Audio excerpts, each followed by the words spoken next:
നമസ്കാരം. നമ്മുടെ union budget പ്രിപ്പറേഷൻ്റെ അവസാനത്തെ ആഴ്ചയുടെ തുടക്കത്തിൽ നടക്കുന്ന ഒരു ചടങ്ങാണ് ഹൽവ സെറിമണി. ഇതെല്ലാ കൊല്ലവും നടക്കുന്ന ഒരു ചടങ്ങാണ്.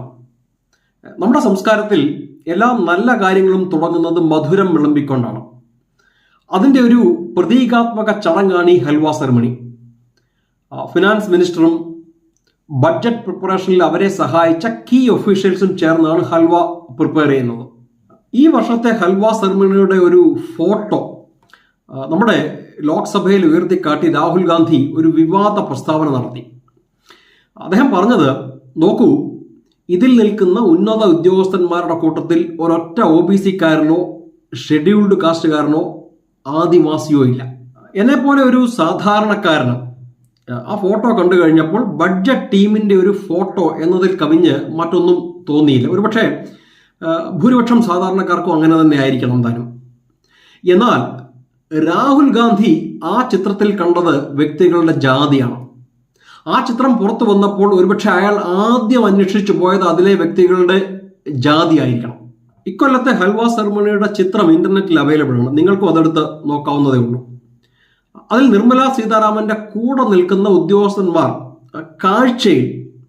കാഴ്ചയിൽ ഒരു 45+ അല്ലെങ്കിൽ 50+ ഏജ് ഗ്രൂപ്പിൽപ്പെട്ടവരാണ്. അതായത് ഇവരൊക്കെ സർവീസിൽ കയറിയിരിക്കുന്നത് കോൺഗ്രസ് ഭരണകാലത്താണ്. അതായത് ഇദ്ദേഹത്തിന്റെ വീട്ടിലുള്ളവർ പ്രധാനമന്ത്രി ആയിരുന്ന കാലത്ത് സർവീസിൽ എടുത്തവരെ ഇയാൾ ജാതിയുടെ പേരിൽ പബ്ലിക്കായിട്ട് ലോക്സഭയിൽ ഡിസ്ക്രിമിനേറ്റ് ചെയ്യുകയാണ്. രാഹുൽ ഗാന്ധി ഇങ്ങനെ പറയുവാൻ മറ്റൊരു കാരണം കൂടിയുണ്ട്. ഈ കോൺഗ്രസിന്റെ വോട്ട് ബാങ്ക് എന്ന് പറയുന്നത് യുണൈറ്റഡ് മൈനോറിറ്റിയും ഡിവൈഡഡ് മെജോറിറ്റിയുമാണ്. അതായത് ഹിന്ദു മതത്തിൽപ്പെട്ടവർ ജാതി അടിസ്ഥാനത്തിൽ വിഘടിച്ച് നിൽക്കണം. എന്നാൽ ക്രിസ്ത്യൻ, ഇസ്ലാം വിഭാഗത്തിൽപ്പെട്ട മൈനോറിറ്റി വിഭാഗത്തിൽപ്പെട്ട ആൾക്കാർ മതത്തിന്റെ അടിസ്ഥാനത്തിൽ ഒരുമിച്ച് നിൽക്കണം. അതുകൊണ്ടാണ് എന്ത് പ്രശ്നം ഉണ്ടായാലും അതിലൊരു Brahmin, non Brahmin, Dalit, non Dalit narrative കൊണ്ടുവരാൻ കോൺഗ്രസ്സുകാർ ശ്രമിക്കുന്നത്. രാഹുൽ ഗാന്ധി അടക്കമുള്ള കോൺഗ്രസ് നേതാക്കൾ യഥാർത്ഥത്തിൽ മനസ്സിൽ ജാതി ചിന്ത കൊണ്ടു നടക്കുന്നവരാണ്. അതനുസരിച്ച് മാത്രം പ്രവർത്തിക്കുന്ന വ്യക്തികളാണ് അവർ. ഇപ്പൊ ക്രിസ്ത്യൻ, ഇസ്ലാം വിഭാഗത്തിൽ ധാരാളം അവാന്തര ജാതികളുണ്ട്. അതിനെക്കുറിച്ചൊന്നും ഇവർ സംസാരിക്കത്തില്ല, അതിനൊന്നും ഇവർ കൺസേൺഡും അല്ല.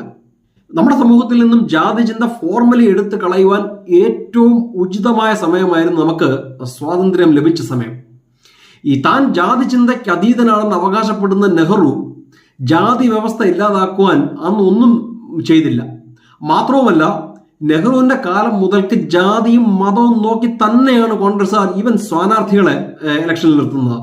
നെഹ്റുവിന്റെ കാലം മുതൽക്ക് കോൺഗ്രസ് സ്ഥാനാർത്ഥികളെ നിശ്ചയിക്കുമ്പോൾ അവരുടെ ജാതി രേഖപ്പെടുത്താൻ പ്രത്യേകം കോളം ഉണ്ടായിരുന്നു. ഈ പട്ടികയിൽ നെഹ്റു സ്വയം കരുതുന്നത് താനൊരു modern, westernised, forward looking, secular, above caste എന്നൊക്കെയാണ്. പിന്നെ എന്തിനാണ് അദ്ദേഹം പണ്ഡിറ്റ്ജി എന്ന ജാതി വാല് കൊണ്ട് നടക്കുന്നത്? അതൊരു ജാതിയല്ലേ? പണ്ഡിറ്റ്ജി കാശ്മീരി ബ്രാഹ്മണന്മാരുടെ ഒരു ജാതിയാണത്. ആ ജാതി വാൽ എന്തിനാണ് കൊണ്ട് നടക്കുന്നത്? രാഹുൽ ഗാന്ധി നിർമ്മല സീതാരാമന്റെ ഹൽവ സെറിമണിയുടെ ഫോട്ടോയുടെ പുറകെ പോവാതെ തന്റെ മുത്തച്ഛന്റെ ജാതി വാൽ എടുത്ത് മാറ്റി മാതൃകയാവാൻ നോക്കാം. Thank you so much. Vande Mataram.